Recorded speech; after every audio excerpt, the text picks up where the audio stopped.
The vibration of change, that magical place where life shifts from struggle to ease, from stagnation to forward movement, from old ways of being to new ways of becoming.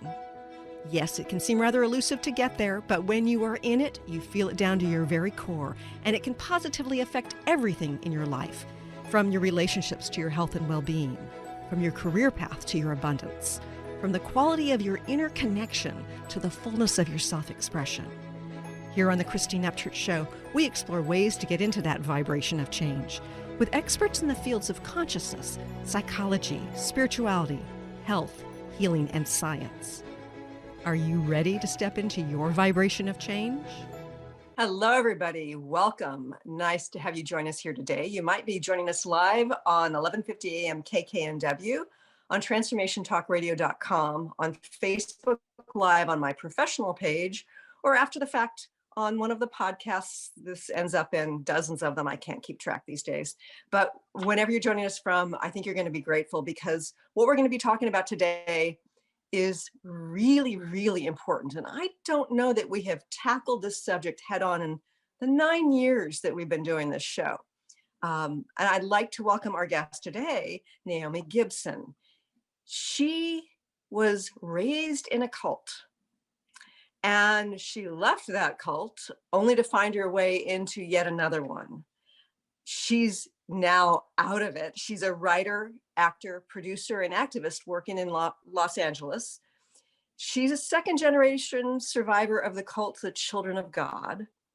For Naomi, this has been a lifelong journey of learning, of setting boundaries, of moving forward, of illuminating for the world what these things are and how people get stuck. Through her experience in choosing to share her story, she's discovered the importance and power of finding her voice. Her journey has been towards stepping forward to expose these types of nefarious organizations and the abuse and trauma that they bring forward. I would love to welcome our guest today, Naomi Gibson. Hi, Naomi. Thank you for joining us here today. Thank you so much for having me. You know, it's a fascinating story to, first of all, be raised in a cult. And I've talked to other people who've been raised in a cult. And some people would say that there are various cults that aren't deemed to be a cult, but are so restrictive in the way people believe and the way that they are allowed to act, that they are indeed a cult. But first of all, can you tell us a little bit about your journey growing up within the Children of God? Yeah, so as you said, I was born in the Children of God. My dad met my mom, and my mom had recently joined. She was 16, so extremely young. My dad, I think, was 20 when he joined. He was in college, going through a bit of a life crisis himself. And I think when anyone joins anything, be it a yoga class or a yoga retreat or a religious group or AA or anything, they're at a crossroads with their life. They're at a point in their life where they want something more. They see something that they want to change in their life, and organizations, be it a business, be it a cult, be it religious organization, spin class, whatever, are there, for you. Now, I think those things are always built around positivity and growth and like, oh yeah, we have your best intentions at heart. But unfortunately, a lot of the times at the head of those organizations are predators. Case in point, I mean, just period. And a lot of the times they foster their organization around their predatory nature. So good people join organizations like cults. And so my parents joined this cult wanting more for their lives. My mother was raised Catholic in Argentina. So another cult that was cultivated throughout centuries.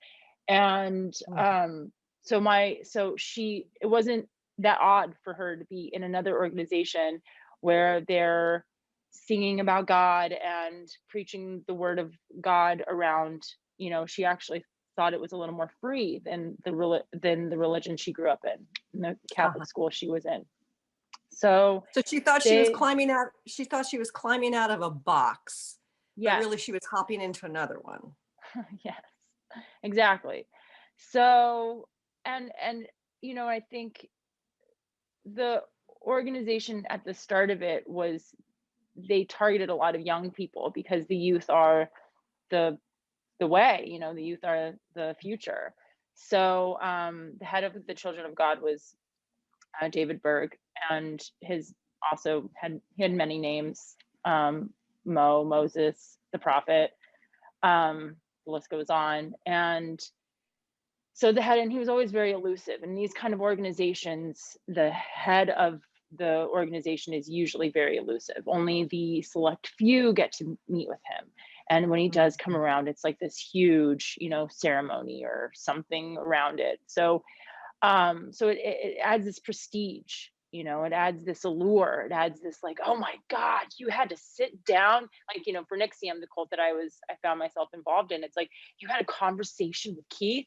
Oh my God, what was that like? And everyone's kind of just in this awe of this person who created this world, that you're all part of. So there's that. And there was a lot of controversy around the Children of God in Argentina, and in South America, I should say. So they kind of took the group of the people Let's step back to disband them around the So world. before you get into how that happened, let's talk a little bit about the lure of the spirituality, the lure of doing something for not only the good of the individual, but the good of the collective, because I think that is a really pertinent part of any kind of cult. It's like you get programmed to believe that it is for the greater good, right? Mm-hmm. Yeah. And you want more, and you want to do good. And that's the thing that I think they cultivate within yourself, and they cultivate within the community. And that feels good, right? Because when you do good for others, you feel good for yourself, right? And Right. I think at the heart of all these organizations are really good people just wanting to push forward an idea, a belief, a philosophy to other, and to make them feel connected, because that's at the heart of it. We all just want to be connected. And that's why I think cults are they're so prevalent, because we all just want to connect with each other. We all want to, and we all want it to mean something. And when you're Yeah. sitting there and you're with a group of people, and you're teaching your belief system, your philosophy, or you're bringing them to a yoga class, or you're bringing them to a spin class, and you're like, this is going to motivate you to get to where you want to be in life. And I think that's where we all want to be. That's what we all want. And I think at the heart of it, the saddest thing is that there are people who prey on that, and who take advantage of that pure vulnerability of like, I'm at a crossroads with my life. I don't know what I want to, I don't know where I want to be, but this sounds great. And you guys look great. And I want to be part of this. And that's, and ultimately what happened to the downfall of a lot of these organizations and these people in them. And so, just to recap with my family, that's kind of where my mom was. That's exactly where my dad was. He wanted more. He wanted to explore the world. So it took him to Argentina to meet my mom, Peru, Ecuador, all around South America, and then ultimately took our family to India, and we lived there for many years. And then we moved to the Philippines to a commune called the Jumbo, which a lot of the leadership was there, and which was very regimented and extremely, which were a lot of the abuse began with myself, my brothers, and I think everybody that lived there. It was pretty dark. It was a really dark place and a really dark time in my life. And I met someone outside years later, and who was in the Children of God, and because she was writing a paper on cults. And so I'm like, immediately like, oh my God, had to talk to her, because I hadn't ever met anyone that was, just in regular life outside of the cult. And spoke to her mother, and her mother was, oh my God, we were in Sweden at the time, but we heard about the jumbo. And I didn't really know, my family didn't really talk about it. We didn't, and that's the thing. A lot of times there's so much shame and guilt that just is embedded when you leave an organization like this, or you're part of something nefarious. You just push it under the rug. You don't want to talk about it. You don't want anyone to know, but you carry this seed of shame with you throughout your life, and it ultimately really affected me throughout my whole life, affect my brothers.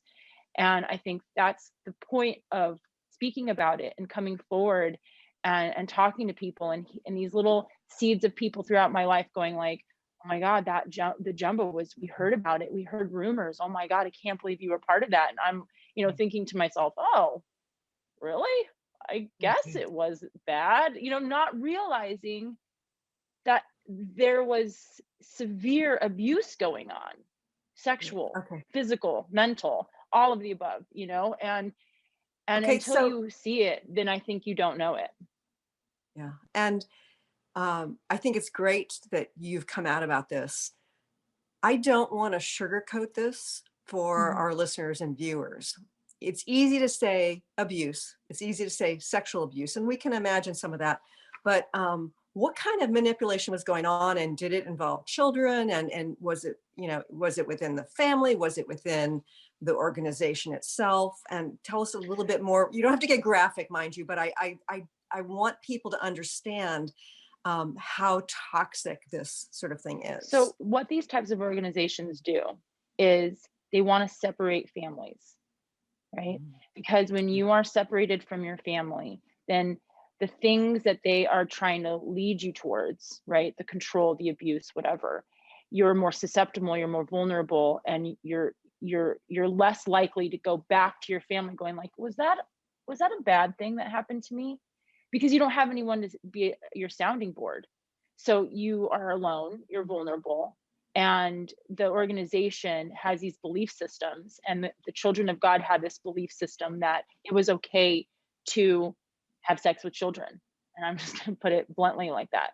And it's horrible, and that Yeah. was in the 80s, and that was because David Berg was a child abuser, and there's a lot of history on it, but he was a predator, a sexual predator, and he had this in him.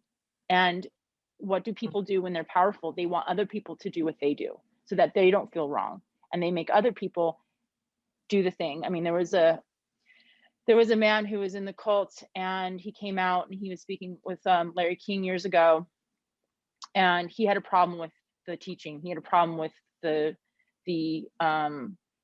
abuse of children, and the leadership got to him, so much, twisted his words, twisted his way of thinking, so much so that he ended up doing it. So then he was guilty of the very thing he had issue with. And that's a Right. lot of times what they do. The victimizers turn their victims into victimizers.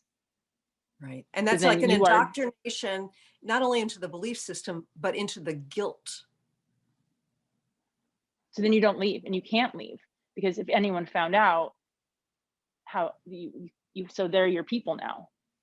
And that's exactly right. They're indoctrinated into the belief system so much so that they own them in a way. And that's where crimes happen, and all of these things get pushed under the rug, because then you can't come forward because you're guilty of the very thing that you want to expose. Right. And it happens a lot. I mean, it happened in Nixium, it happens in Children of God, and this is just, I think, something that's very deep embedded into the human psychodynamic of sociopaths and psychopaths. Right. So what else? So I think in terms of pedophilia and rape, molestation, that it's really about control. It's not so much about fulfilling sexual desire as it is this twisted around version of control. And so if you want to control people, you start early, right? Because then they get programmed to be the victim. They get programmed to be controlled and to somehow on some level be okay with it, Hmm. which is incredibly toxic. Hmm. I mean, I wasn't, and the thing is, like, this is the trajectory of my life. So I was sexually abused when I was 5 years old by one of my Mhm. caretakers, and um, and then a lot of other little things happened, along the way, that were Mhm. just, I mean, horrible, and no child, no person should ever have to deal with that. Um, they had a very free-minded openness to sex and teaching sex, and that's where I'll go there with that. Mhm. And so as my parents got out, my mom was having issues with some of the things that were going on. My older brother, was acting out, having a lot of issues, and of course, in a controlled environment, you're not allowed to be a person, you're not allowed to be a child with ideas and wants and things, and mischievousness and things like that. You have to control, you have to be confined. We weren't allowed to talk at dinner time or lunch or breakfast, and I'm 5 years Mhm. old and I just want to talk to somebody. And so I got in Yeah. trouble several times. And what I we would have to do, we'd have to wear a sign that said we were sinners or whatever, and whatever we sinned, and then clean the dining area, where and imagine a little 5-year-old carrying plates, just like, oh yeah, don't talk to me because I said, and Mm. I didn't know. I mean, and as so little, I just knew I did something wrong and I was a sinner. And you carry that with you, and it definitely has an effect on the next time I talk, and the next time I want to share an idea, or I want to be free. And so they were really confined in that idea of really stripping down who you are, what you are, and at the earliest of ages, Mhm. um, so that you are this like soldier for God, and that's basically what they were teaching us to be. So And the abuse was prevalent then. It wasn't just about sexual abuse. It was about verbal and behavioral controlling kind of abuse. yes, yes. Oh, yes. The whole thing, I mean, the whole gamut. I mean, this organization is still going on. A lot of, you know, there's no education for kids. They teach them some Mhm. kind of like homeschooling. There is some books and things, but when there is no accreditation, so if you're a teenager and you want to get out, you have no education really. And so you can get your GED, and there has been, my father ended up getting out, and then helping teenagers kind of assimilate back into society. Mhm. And you're really, so a lot of the times they go into the military because that's an option for them. But Right. that's kind of one cult to another, Yeah. and a lot of, and then that creates, they've already had childhood trauma, PTSD from that, and being in a controlled, very religious environment. And then they go into the military, which is also can cause a lot of trauma and PTSD.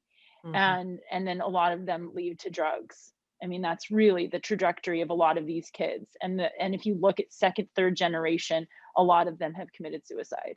I mean, the numbers are staggering, you know. Wow. And I believe OD and drugs is a form of suicide, Sure. because that's just the trajectory of where they're going. So on that path, and a lot of the, I mean, it's so terribly sad what happens to these children and second, third, fourth generation now, and even the parents. And I think the saddest part is that a lot of the people in there, and as they get out, it's so deep rooted, um it affects them so much that it's so hard for them to talk about it. I mean, and it was really hard for me to talk about it. And it wasn't until I was approached to do seduced inside the Nixium cult that I found that all of the things that I had gone through, and the fact that I had hadn't really gone through a tremendous amount of healing to heal a lot of the trauma that happened to me. Mhm. And and that's kind of where I found my voice and found the opportunity to really see what it is that I had gone through and what it is that my family had gone through. And the Right, fact right. that we never really went through the healing process of trying to unravel all of the things that happened to us. And I think that's at the crux of it all, because it's so hard. Again, you're carrying so much shame. And as a child, why did I carry shame? Because I knew what I was a part of was wrong. Mhm. And my family, the people, my family, that members that were out of the cult, we just, they didn't understand. And so we Mhm. were just these people that were part of this group that we can't really talk about anymore, and we can't really let anyone know. Yeah. And that's, So I think, how a old lot were of the you? times when we got out. Yeah, how old were you when I when your was 7 family years pulled old. away? I was 7 years old when we got out. We Mhm. moved from the Philippines to New Mexico, where my dad's family was, Mhm. and my dad was with us for a year, and he went back in. Yeah. Wow. So choosing the controlled, abusive environment over family, that too must have had an impact on you and Hmm. your brother. Absolutely. Well, and yeah, my mom too, Yeah. looking back, I kind of understand where he was, because I think a lot of the times when you're in this environment and that is your purpose and you've made it your, they took a vow of poverty, before the cult. They took a vow that they would always be these missionaries, these soldiers for Jesus. So it's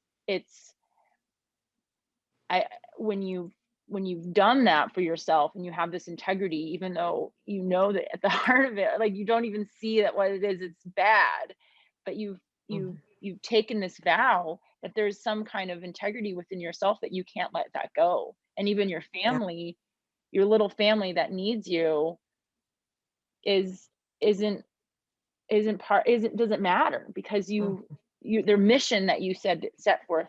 And that's where I think really where my dad was, like, he was on this Uh-huh. mission, and he thought that that was the important thing, that was going to carry him through. And Mhm. and the Children of God was a doomsday cult. They thought the world was going to end in the early 90s. you know Okay. and so So does there's that that thing. And I had a problem with my dad. I was like, Dad, you left us right before the world was supposed to end. Like, what did you think? Like, where? And he can't answer it. He just can't. He can't. He's just like, y- I mean, because it literally, I think, because it just does not compute. But there are some things that they wire in your brain that make you right. think that this is okay. And they Mhm. got you and they support you. Well, no, we're the community. Oh, yes, they Mhm. don't get it. Just let them go. And a lot of the times that's what Mhm. happens. They shun you. We were shunned when we wanted to leave in the jumbo. We were put aside in Yes. these little barracks outside. We weren't allowed to, you know, talk to anyone else, because our we were bad. Oh, we wanted to leave. We were bad. Yeah. Don't talk to Mhm. them, because we might influence them in some way, because it's all about influence. It's all about control. Yeah. And that separation reinforces the us versus them kind of thing within whatever the cult is. It's like that us versus them, I think, must be integral to the control, because you don't want to become one of them. We're so tribal in nature that being shunned like that, I'm sure it was very painful for any of us who have felt like we haven't fit in or have stepped outside an organization or a religion or whatever it is and have been judged. Then it's painful, and Hmm. scientists have shown that through ostracism it triggers the same part of the brain that physical pain does. Hmm. So it is incredibly painful, and it's like it's programmed in us not to get ostracized or banned or banished, because that it's a survival thing, I think. Oh, I mean, look at how we are on social media. I mean, there's Yeah. literally a job called influencers. They're to Yeah. influence us into living, buying, being a certain way. Right. And we are attracted to them. We are attracted to the thing, or we're not. And they feed off of our likes, comments, watching them, Mhm. and it feeds this innate desire in us to want to be included, to want to be part of Mhm. something. Mhm. Oh, did you see her? Did you see him? That thing, I'm going to totally buy that thing because that's going to help me get to where I want to be in life, or whatever it is, Yeah. Yeah. And and that. the bots that with all these comments, it's funny because I've seen um, these postings where they've done copy, like they've taken the photos and they've grouped them all together, and there are all these things, these so-called people who've said the exact same thing. Mhm. And clearly you've seen bot factories, all these phones that, with each person sort of controlling them. And it's just filled, the rooms are filled with thousands of phones and dozens of people controlling them. And so Mhm. through the fake people too, not just like those who want to financially motivate us, but any kind of political or perspective on reality. There are people who want to control that through fake people. Oh yes, and that you know ultimately, I think, where it's so dangerous, it is so dangerous, that's just what's happening with America, what happens with other countries, with how that Mhm. influence bleeds in, and this m- disinformation. Mhm. There is misinformation, which is you're misinformed. It is Uh-huh. not part of the whole truth, right? But then there's Mhm. disinformation, which are just blatant lies to Yeah. confuse, to eradicate, to push an agenda, Uh-huh. and it's so dangerous because that's where we are losing what is real, what is not. Who is the right? Who has our best interest at heart Uh-huh. politically, Yep. in the religion, in a relationship, and who Yeah. who doesn't, Yeah. and I think that's where this sway of control is really at play. Uh-huh. And it starts with small little groups, in someone's home talking about an idea, to the White House, Yeah. Yeah. where people are ultimately killed, because of someone's belief, Right. and pushing that agenda, and getting someone to follow, and getting someone to be like, no, this isn't the way, um and and and that's where I feel, if we can just talk about this idea, if we can understand what coercive control is, if we can understand what gaslighting is, and what this idea of like that brainwashing isn't just Mhm. like these drones people, or these people Mhm. who are in this, like, religious organization. Well, that's not me, that's not who I am. I'm Uh-huh. sorry, I would never join a cult. It's like, okay, well, what about that boyfriend who was really narcissistic Uh-huh. and made you do things that you didn't really want to do, and you stayed in Right. that relationship for however long, or he was abusive, or verbally abusive, or emotionally abusive, not and it didn't have to be physically abusive. We just don't see it because we don't know what those things look like until Yeah. we're outside. We see it in a movie, we see someone talking about it, we read about it, and we're like, oh, that Yeah. that was me. Yeah. I was in And that kind of relationship. we've got to go to a quick break. But when we return, Naomi, I want to talk further about this because I think that the timing of you getting vocal about this is really, really important, because I think that a lot of people don't understand how this subversive control, this manipulation of belief system, how toxic it is, and how hidden it is. It's we think it will be transparent, but it's often not. It's Yes, so Yeah. subtle. So stay tuned for more with Naomi Gibson on the other side of this break.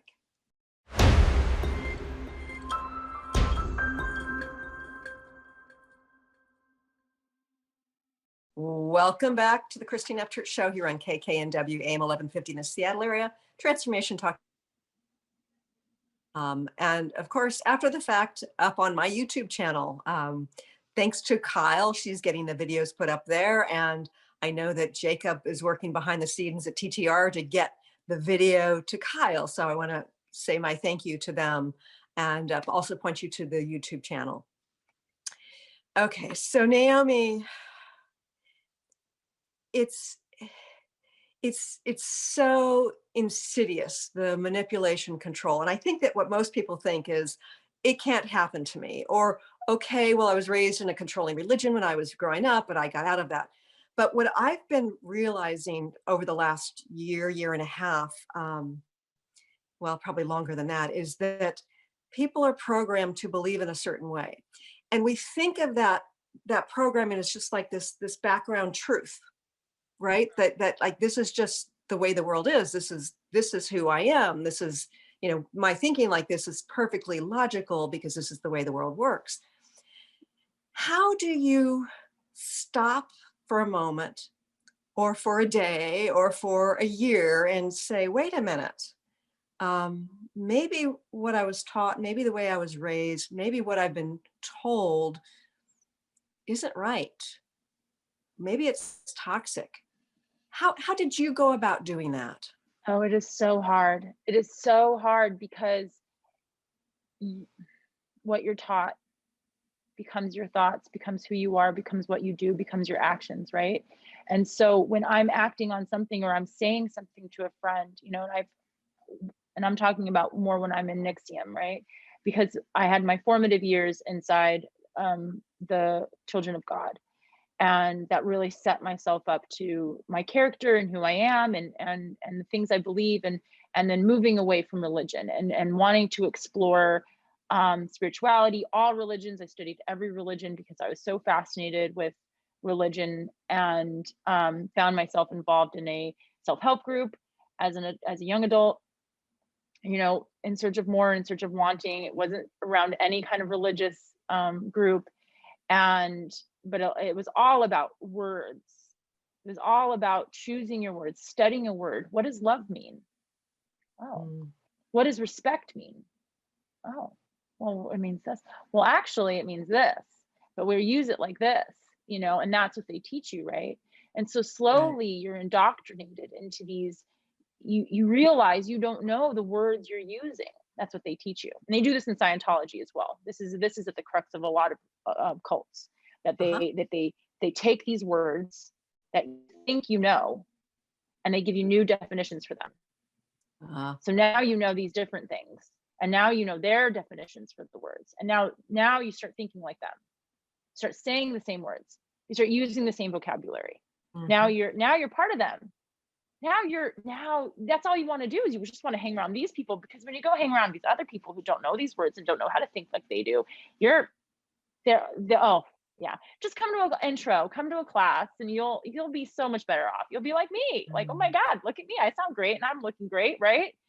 So then you're indoctrinated, you're programmed into these things, right? And everything falls apart. We're hitting it really fast. Everything falls apart. The group is nefarious. Crimes were committed. He's in jail for 120 years. And now I'm talking to a girlfriend, and I find myself using the same words. I find myself thinking the same things. And now I'm like, wait a minute, whoa. And I have to stop myself, because I've had friends when I was in the NXIVM that were like, yeah, sometimes, Naomi, when you would say stuff, I would have to just disregard it, because it literally it didn't connect to it. And that was that. And I wish, why didn't you tell me that when we were talking? But that's the thing, we're not that honest with each other. We don't want to hurt each other's feelings. You're on a path of human development and discovery. I don't want to derail you, but I'm not connecting to what you're saying.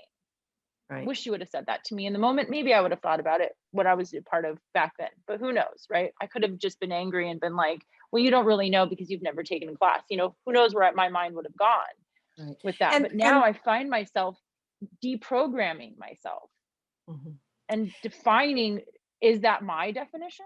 Is that the way I want to think about this thing? Or is that their indoctrination into me, that I now have to find a new voice, a new way of thinking, because it's so embedded, it's so deep.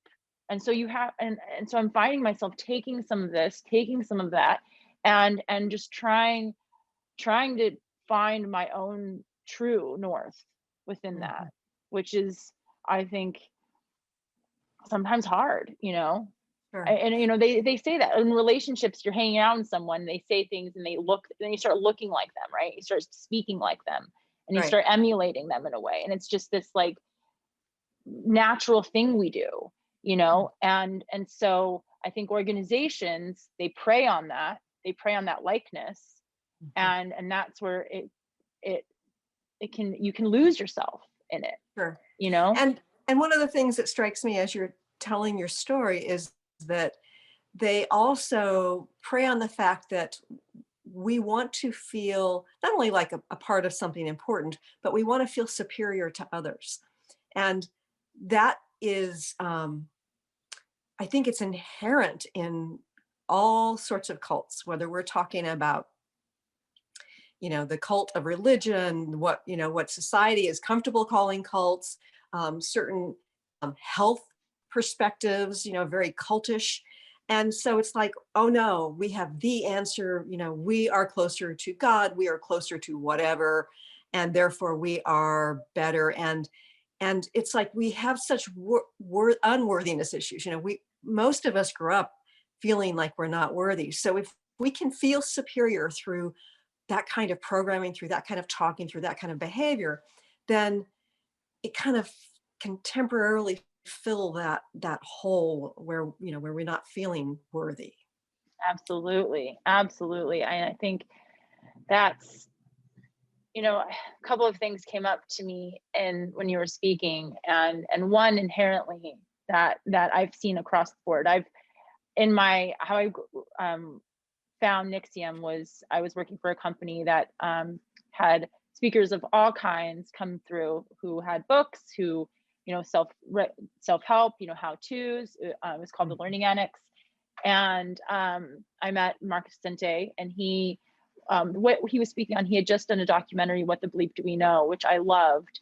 Mhm. And so I wanted to move to LA, and I'm in the entertainment field, and was like, oh well, he knows people, I'm going to reach out to him, which I've never done. Out of all the speakers, and I've worked with all of them, anyone who's who, um I just felt something in what he was saying. I was really it was just attractive. It was all the things he was saying about, human development, and how to live our life to its full potential, how to find joy in everything that we do, and how to be the person that you want to be, and not at the dead end job that you hate, and all of those things. I was like, oh my God, yes, this is what I want. So I reached out to him. He invited me to an intro, and everyone there was happy. They looked really successful. It was a beautiful, house in Los Angeles.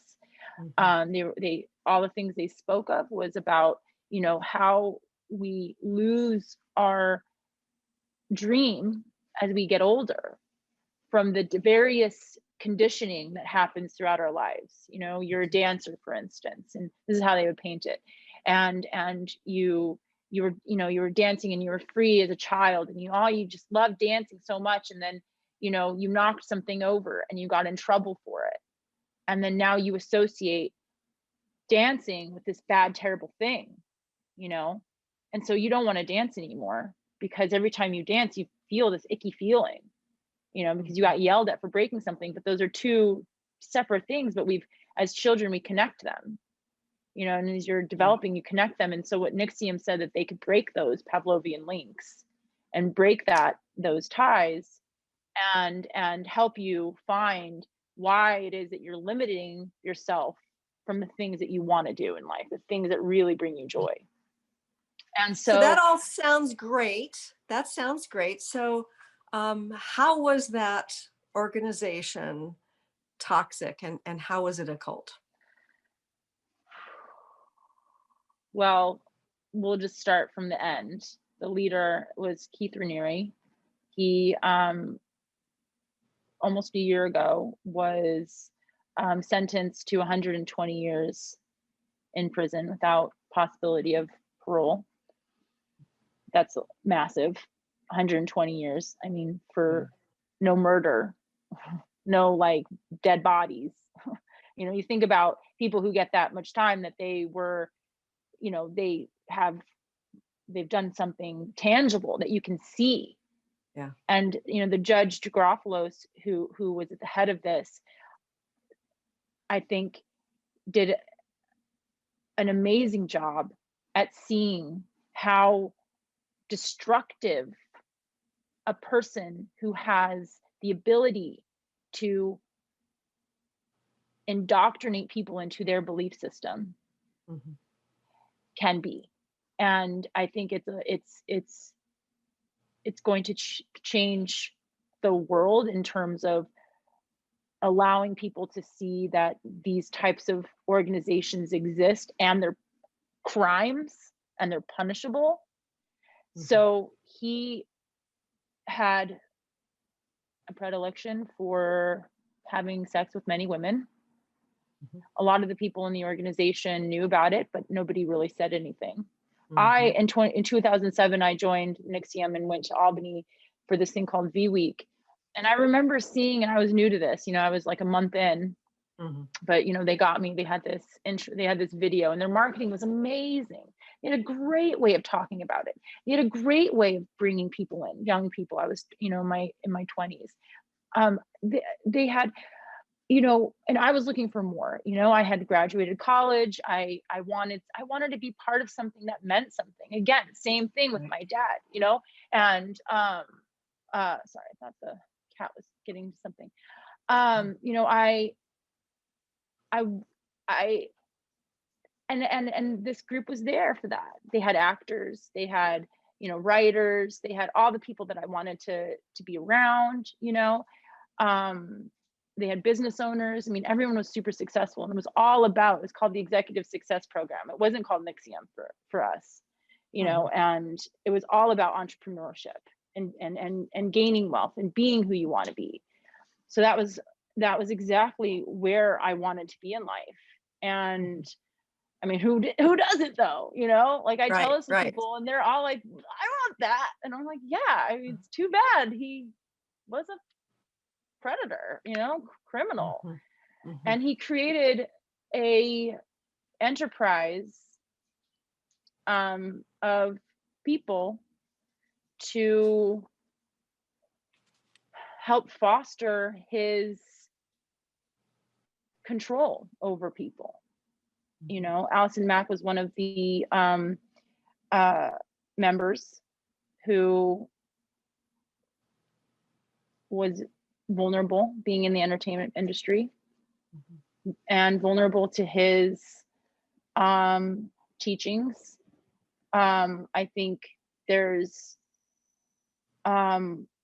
it's a delicate balance between wanting to do something great and wanting to be great and wanting to have power over people. Mhm. Yeah, absolutely. And and you know, we see how, you know, with people we've put into places of power, right? How they change, Yeah. how they listen to the people, how they become, do they listen to the people around them, or are they just dictators who want to push their agenda and they don't want to listen to the people around them, you Right. know, and they don't want that support of everyone. You know, I think what's happening with America, and I just want to tie that in, is there's this polarization of you versus them, us versus Mm. you, whatever Uh-huh. that means to you, and whatever side of the aisle you're on. It doesn't really matter what Right. happened. Why aren't we finding our way together? Why aren't we looking at our differences and saying, yes, we're different, we got it, but we're Yeah. all human at the same point in time, and we all want to But live our lives happily, you but it know. But strikes me as those in control, and we can, we have to be careful who we say, there are things that get censored, but those who have financial gain, those who have the gain of power, um, they benefit from us having this concept of us versus them, this divisiveness, this conflict. Because if we're going like this, we're not looking up here to see the dysfunction, to see the criminality, to see the corruption. So I really wish that people, instead of focusing on, how they think somebody should be doing something differently and how awful it is what they're doing, when they're just making a choice for themselves, and instead focus that on, well, who would benefit from us being divisive? Who would benefit from the argument, the social media conflict? Yeah. Yeah. And really questioning where our information is coming from, rather than saying, well, is that a Yeah. fact? Is that fake news? It's beyond that. We're beyond that. I had a friend recently send me a video, and I didn't watch the video. I just read the comments. And that's what I do. I read the comments first. I want to see who's watching these videos and who is taking the time to comment, and what kind of conversations are they having? And is that the kind of narrative that I want to put inside my brain? And do I want that information inside? No. And I look and I'm like, no, thank you so much for sending this to me. But I read, I don't think this is something I want to watch, but I appreciate you wanting to share this information. And I implore for you to and I took screen grabs of some of the comments, and it's just like, is this in line with your belief system? Oh, no, it's not. I didn't even know that. I don't know. Yeah. Well, and that's where I think if we can help educate each other while we're on this journey of trying to figure out where we want to be, who we want to be, what do we want to be a part of, that's kind of at the heart of it all, And I think, with NXIVM, I think the downfall and because at the heart of it, again, we're really good people really wanting to do good and push this idea forward of trying to be joyful, trying to do and capitalize on the essence of who you are, and how we can bring that forward. There's so many people in the organization that build little careers, little businesses, so that they could sustain themselves, which is, amazing, right? So many things that were good happened. It's just at the heart of it was this man who was insecure, who had issues of his own, and was also very intelligent and understood the human psychodynamic and can really control people. One of the things he said to Mark Vicente about Allison Mack was, said, well, why are you so hard on her? And he said, I want to break her. Yeah. Okay. So what's the name of your movie? So the documentary is called Seduced Inside the NXIVM Cult. And it follows India Oxenberg's story along with her mother, Catherine Oxenberg. And Catherine Oxenberg worked to get India out. And it was the first time India spoke after being involved in the cult, I think, for 7 years. And she was really immersed in it, and found herself ensnared in when it was all hitting the fan. And this is about her journey of how she found her voice and found her way out. And then I'm in it as well, speaking about my story and just sharing a little bit more about NXIVM, about the environment, the allure. And one thing that's great that we all came together, some other women too, who also were a part of it. And I think the wonderful thing about this documentary in particular is that it really hones in on that cult mentality, and they have experts, they have leading people who are working in the field of cultic science. I don't really know what it's called, but like helping people see what these types of organizations and how they form, how they start, the history of cults, and it's, I think, a really great piece to help educate and help people understand that these aren't just happening in, over there. It's happening in your neighborhood. It's happening everywhere. And it's seduceddocumentary.com. Yeah. So the website is great, seduceddocumentary.com. And there you have an option to, if you find yourself that you want to share your story anonymously or put your name out there, you can share your own story. read some stories from other people who've shared their stories. And there's another website that came out during this time. Maybe they were inspired by us, I'm not sure, but it's called igotout.org, and where you can read other people's stories of how they were involved in relationships that were cult-like. You know, you can be in a one-on-one cult. Sure, You sure. can be in a familial cult. And I want to mention that we can be in a much greater collective cult. And I really want people to re-listen to this interview, to hear what Naomi and I had to say about this, because we have a lot of mind control, we have a lot of behavioral control, and we are at a critical juncture on our planet right now. And we need to think, whose belief is this? Who does this benefit?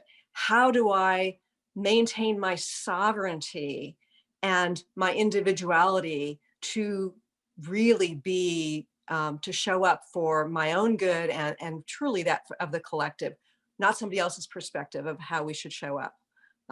Naomi, I want to thank you.